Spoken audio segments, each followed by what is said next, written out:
guys, welcome to today's video. In today's video, we'll continue our alternate future of a frozen Europe. But in today's video, NATO starts to fall apart. Germany has a new type of government, which isn't very in favor of NATO. Another thing that happens is Hungary ends up going to war with Slovakia because of a border dispute they made, because now they're claiming this land. One sec. And we know that. Nobody in NATO supports them, despite the fact they're trying to connect their two parts. Is what they claim their justification is. But problems start because Romania joins. Hungary says Romania attacked them. NATO disagrees. Many nations see me. They won't protect us in case of an attack. With Slovakia... Never mind, that doesn't make sense. What am I at? With a Hungarian invasion of Slovakia starting, after Hungary has declared war, they quickly go up and capture the capital, but Slovakia doesn't surrender. But Romania, on the other hand, isn't nice. As they cross here, they take out a big chunk of Hungary. Hungary is pushed back. Hungary isn't really ready for a war because they lost so much. As they ask Poland for some support, Poland agrees to send support, because why not? With them moving further north, as they're trying to take out Slovakia, as they made a stalemate with Romania at this point, but that could break at any point, as they move north. But some nations that see me, they wouldn't really defend us, include Slovenia, which leaves, Greece, and Romania. Romania also doesn't just do that. Romania now annexes Moldova. Poland has desires to make its own alliance, despite the fact it's unrealistic, but they do want to make an alliance, unify, which they do unify because Moldova is right on Russia's doorstep, basically. With western areas of Slovakia falling at this point over to Hungary. But really, it starts to become more and more of a stalemate at this point. The Romanian offensive. Nobody really wants to attack Romania because they're in NATO, but yeah. No, they left NATO because they don't want to be a part of it. And Hungary's going to leave NATO after this conflict, don't get that wrong. If Hungary, with the help of Poland sending troops, manages to re-liberate its entire territory as they negotiate over the lands. After they take back their lands from Romania, Evray meets in Warsaw for the Treaty of Warsaw, which will decipher the borders after the lands out of this. This is when they leave NATO. And eventually Luxembourg leaves and Belgium. Italy starts questioning it as they lost a lot of land to the water, so they're pretty upset. And they want to get land. And they know if they can't do it with NATO, so they leave NATO, seeing there is no point. At this point, this is where Poland makes its alliance. It's going to be called the Polish Pact. The first nations to join include Hungary and Ukraine, West Ukraine. Lithuania joins. Finland joins. Norway and Sweden leave NATO, and they sign stuff with Russia saying that Russia won't invade. Bulgaria leaves. France leaves because they see no point as they disband the alliance, which is a big deal because it means there's no more NATO or defense for most of Europe, except what Poland's defending. Poland will probably become a world power. So they didn't lose much. Belarus stayed fully intact, so did Northern Macedonia. But something interesting happens. A Dutch scientist from the Netherlands finds a way to push back the seawater, reforming the Kingdom of the Netherlands. Just under a different shape and size. Way smaller than it was. Still significant. With Germany deciding they need to annex Austria. With them demanding Poland makes Czechia give them some lands, which Poland agrees to, as Germany isn't ready to invade anyone, can't yet. Which becomes these lands, even though there's like no German populations anymore in these lands. But anyways, and I'm taking a big chunk of Czechia's land. Eventually they go in and fully annex it. Poland does nothing. But Croatia, seeing this, asks Slovenia to join. Slovenia agrees.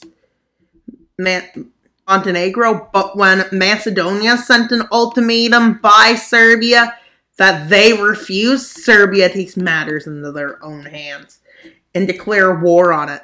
Quickly, Greece and Bulgaria take advantage of the situation, and Albania decides to. So Macedonia is fighting a forefront war, as if they'll win this, but anyways. Macedonia ends up taking all of the Greek cities. Just kidding. And this is the beginning of anger caused by this event. And a nation that wasn't hit, they blame for it, including the nation of Northern Macedonia. Because it didn't impact them, so it's their fault, is what they assume, even though that's not exactly what is going on, but they want to assume somebody else did it. Because that's how human history works. And Greece takes a bit of land, and Bulgaria takes a bit of land, and they all... Italy is upset because they weren't invited to this war.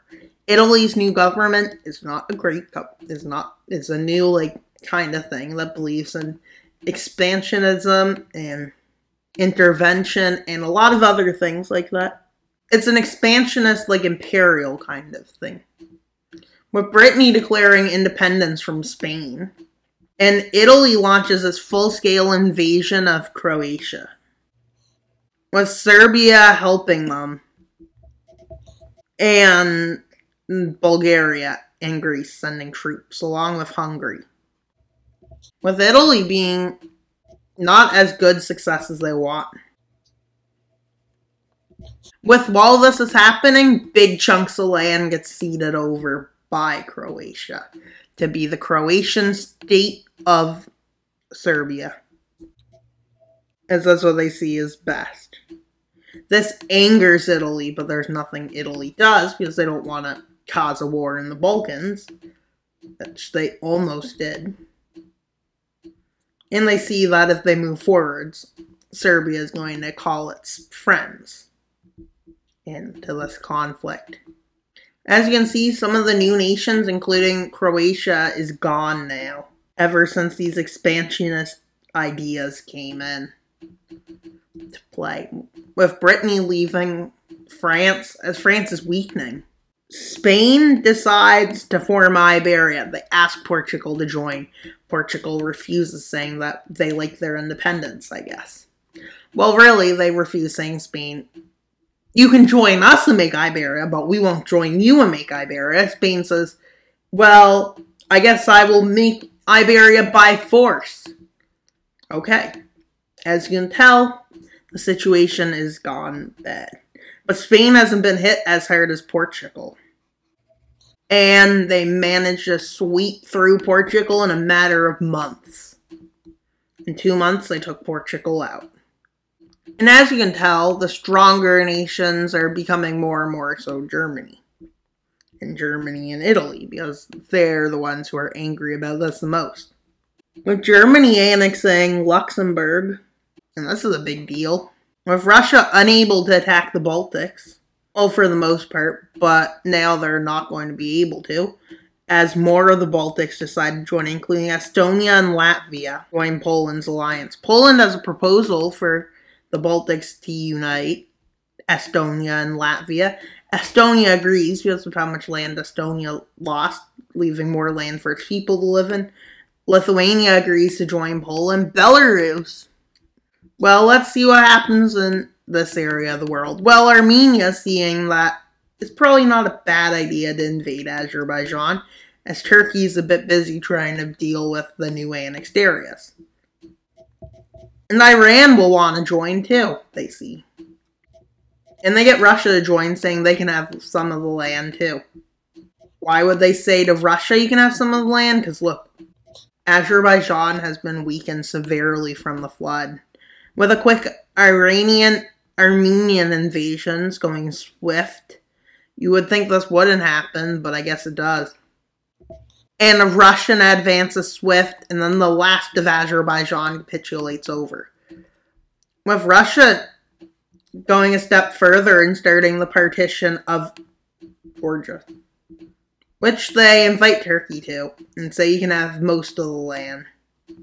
With Turkey agreeing, because why not? This is known as the loss of the Caucasus nations. And the invasion by Turkey is the bigger one, and Armenia makes a big invasion, and Russia makes big invasions.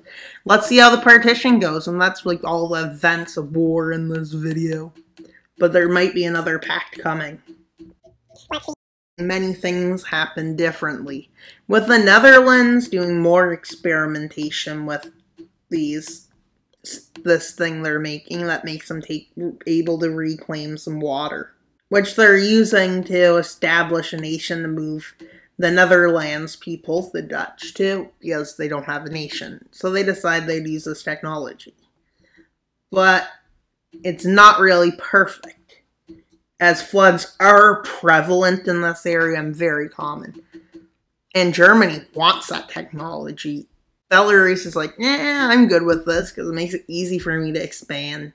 Russia has those two areas. But as you can imagine, the population will be more dense in Europe as all the land is gone. Like Italy, everyone would have to move out of this area. In this area.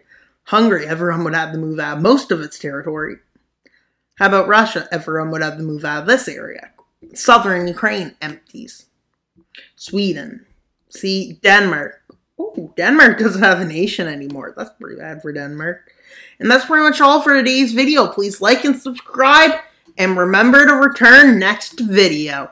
Bye, guys. Wild Mapper out. But not until you subscribe. Bye.